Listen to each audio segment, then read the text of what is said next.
जुन 2-4 दिन पहिले 81 इन्डिया र पाकिस्तान बीच युद्ध सुरु भएको थियो, लडाई झगडा सुरु भएको थियो।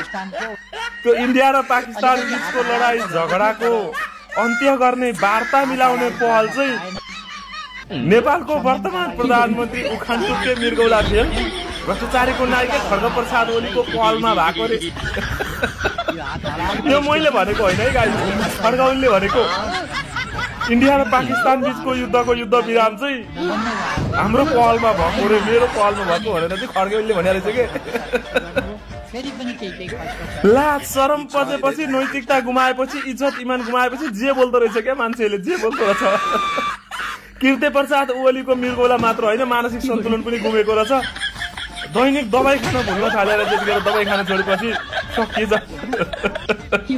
अब चाहिँ इन्डियाको राजनीतितिर झोलेरले उपचार गर्न लगे हुन्छ खड्गौलीलाई।